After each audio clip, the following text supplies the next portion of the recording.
Realme जैसी company के बारे में बात करें तो पूरी कंपनी खड़ी हुई थी Xiaomi कंपनी से लड़ने के लिए। लेकिन आज के समय में बात करें तो Xiaomi क्या बाकी कंपनीज के भी फोन्स अगर मैं आपस में मिला लूँ ना, तो रियलमी लिटरली हर महीने काफी ज्यादा फोन लॉन्च करती है और 2 हफ्ते के अंदर अंदर एक नया फोन आ जाता है। हालांकि कहानी में ट्विस्ट तब आया था जब 2023 में मिस्टर माधव यहाँ पे निकल गए थे रियलमी से और उन्होंने अपनी कंपनी ऑनर या फिर कहूँ एच टेक यहाँ पे इंट्रोड्यूस कर दी थी। लेकिन ऑनर और एच टेक तो वो तो अपना कुछ खास जवाब दिखा नहीं पाया और उसके बाद लग रहा था कि रियलमी की कहानी यहाँ क्या होगी। लेकिन फिर रियलमी ने क्या किया, अपनी उसी स्ट्रेटेजी पे वापस आ गई। मार्केट में इतने ज्यादा फोन लिया कि हर प्राइस रेंज में आपका फोन हो, हर 500 रुपए की रेंज में आपको फोन देखने को मिले और ज्यादा से ज्यादा फोन बेचने की कोशिश करो। लेकिन इसके साथ ही रियलमी ने कुछ अच्छी चीजें भी करी। जैसे कि बात करें, रियलमी अपनी GT सीरीज को मार्केट में लाती है जो कि कुछ समय से गायब थी यहाँ पे इंडिया के फोन मार्केट से, और रियलमी बस अपनी नंबर सीरीज और जो प्रो सीरीज आती वही चला रही थी।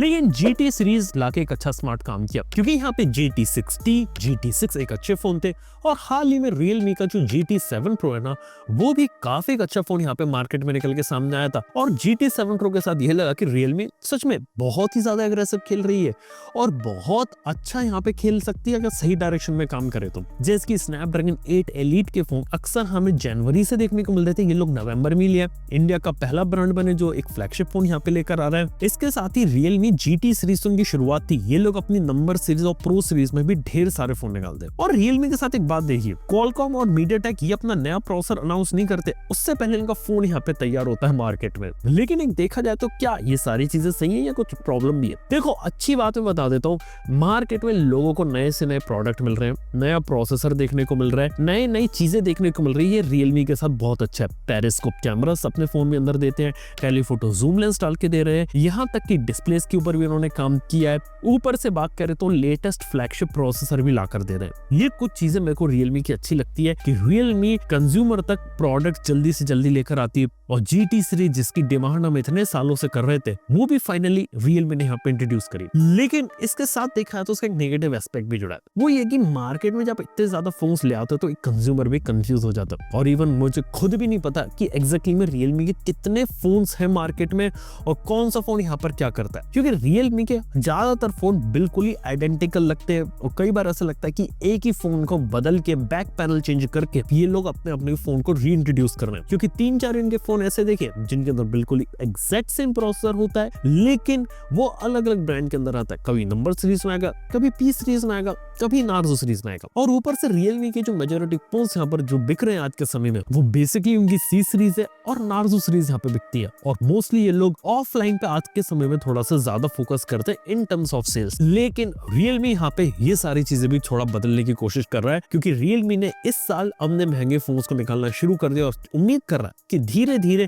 वो भी प्रीमियम सेगमेंट के अंदर कूदेगा। लेकिन ये एक जो छोटी सी चीज होती है ना, प्रीमियमाइजेशन वाली, ये शायद रियलमी को थोड़ा बैकफायर कर सकती है। सबसे पहली चीज, रियलमी के साथ प्रॉब्लम ये है कि यहाँ पे ब्रांड परसेप्शन रियलमी का बिल्कुल ही सस्ते फोन का बना हुआ है। आप लोगों को पहले रियलमी का Realme 1 याद है, उसकी कीमत 10,000 रुपए के अंडर थी और उसके बाद उनका हर एक फोन Xiaomi के फोन को अंडर कट करता था, क्योंकि वो अपने हर एक फोन को उससे लोअर प्राइस करते थे।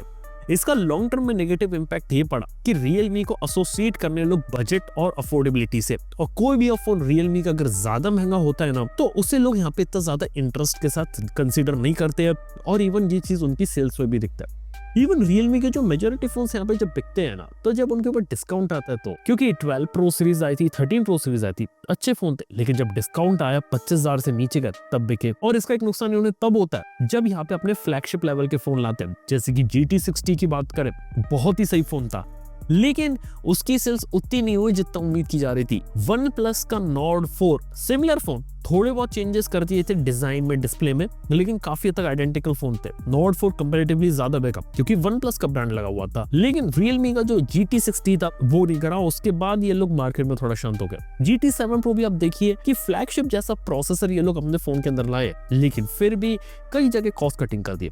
8 मेगापिक्सल का अल्ट्रा वाइड कैमरा, ये लोगों को इतना ज्यादा पसंद नहीं है। इसके साथ रियलमी के साथ एक छोटी सी दिक्कत जो मेरे को लग रही है वो है सॉफ्टवेयर अपडेट की। जब नया नया फोन लॉन्च होता है उसे सॉफ्टवेयर अपडेट मिलता है, लेकिन जब 6 महीने या 1 साल पुराना हो जाता है उसके बाद सॉफ्टवेयर अपडेट का सिलसिला धीरे धीरे कम होता चले जाता है रियलमी के फोन्स पे। और ये चीज मैंने बहुत सारे रियलमी के फोन्स में देखी। हालांकि कुछ एक्सेप्शंस हैं यहाँ पे रियलमी ने टाइम पे अपडेट डिलीवर किया है, लेकिन मेजोरिटी फोन्स ऐसे हैं जहाँ पे टाइम पर अपडेट रियलमी प्रोवाइड नहीं कर पाती है। इसके साथ कैमरा क्वालिटी में देखा तो महंगे फोन्स के अंदर कैमरा क्वालिटी अच्छी है, लेकिन एक पॉइंट के बाद कैमरा क्वालिटी काफी ज्यादा इनकंसिस्टेंट हो जाती है। इवन जो सिमिलर फोन्स रहते हैं आसपास की प्राइस रेंज में भी आते हैं, वहां पर भी कैमरा क्वालिटी उतनी ज्यादा यहाँ पे कंसिस्टेंट देखने को नहीं मिलती। और रियलमी के साथ देखा है कि जो प्राइस टू परफॉर्मेंस, जो वैल्यू फॉर मनी एक टाइम पे लोग लाते थे, तो वो चीज उतनी ज्यादा देखने को नहीं मिल रही है। इसके साथ एक और चीज देखिए आफ्टर सेल सर्विस की। जब आप मल्टीपल प्रोडक्ट्स, मल्टीपल फोन्स निकाल देते हो ना, तो वहां पे प्रॉब्लम आती है हर एक फोन को सॉफ्टवेयर अपडेट और सर्विस देने की। सॉफ्टवेयर अपडेट में तो मैंने बताया कि धीरे धीरे दिक्कतें आ रही है, लेकिन आफ्टर सेल्स में भी ऐसा है कि लोगों को कई बार थोड़े से इश्यूज आने लगते हैं, जिस कारण से आफ्टर सेल सर्विस जो रहती है ना, हर एक फोन की प्रोडक्ट की इनकी नहीं रहती, क्योंकि इतने सारे फोन्स निकालेंगे तो सर्विस हर एक को कैसे कंसिस्टेंटली प्रोवाइड करेंगे, ये भी एक चीज है। और एक और चीज देखिए मैंने रियलमी के साथ, रियलमी ने मोबाइल फोन के साथ साथ मल्टीपल प्रोडक्ट्स निकाले। टीवी आता था, लैपटॉप आता था, वैक्यूम क्लीनर आता था, पता नहीं कितनी चीजें आती थी रियलमी की। लेकिन क्या हुआ, धीरे धीरे सब मार्केट से गायब होते चले गए कि एक साथ मोबाइल फोन के दम पे हर जगह एक्सपेंड करना है, लेकिन उसके बाद चीजें चलेंगी नहीं, तो वहां से सब जगह बैकआउट करो। इसके साथ रियलमी के अंदर मैंने ये भी देखा कि रियलमी अपने आप को हल्का सा प्रीमियम करने की कोशिश करती है, लेकिन लोग उसे एक्सेप्ट नहीं कर पाते, चाहे हम सॉफ्टवेयर के पर्सपेक्टिव में बात करें या फिर ब्रांड पर्सपेक्टिव में। और रियलमी देखा जाए तो बहुत सारे प्रोडक्ट, बहुत सारे फोन लॉन्च करेगी। एक प्रॉब्लम मैंने देखी कि रियलमी का मान लो आज आपने एक फोन ले लिया, लेकिन 3 महीने से लेकर 6 महीने तक उसका अगला वर्जन आ जाता है। इस साल आपने रियलमी P1 और P2 देख लिया, रियलमी की 12 प्रो सीरीज देख ली, 13 प्रो देख ली, अगले महीने तक 14 प्रो भी यहाँ पे आ जाएगा। हर 6-6 महीने में इनके रिक्वायरमेंट बदल जाती है। और एक कंज्यूमर के हिसाब से सोचो यार कि मैंने अभी तो फोन लिया था और 2 महीने में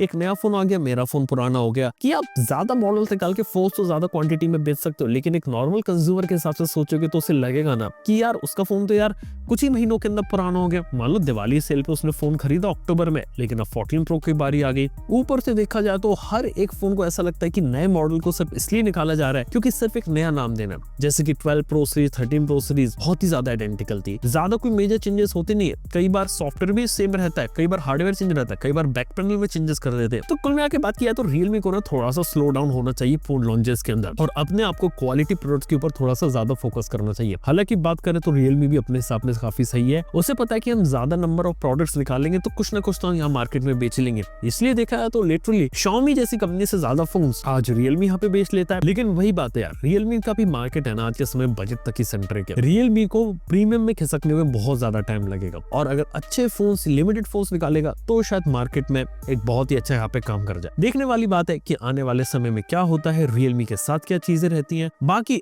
आप लोग रियलमी का फोन यूज करते हो, आप लोगों का एक्सपीरियंस यहाँ पे कैसा रहा है, ये बात जरूर से आप मुझे नीचे कमेंट में बता देना। वीडियो पसंद आया लाइक करो, चैनल को सब्सक्राइब करो। थैंक यू बने रहने के लिए। मैं आपसे मिलता हूँ अपने अगले वीडियो के अंदर। Good bye.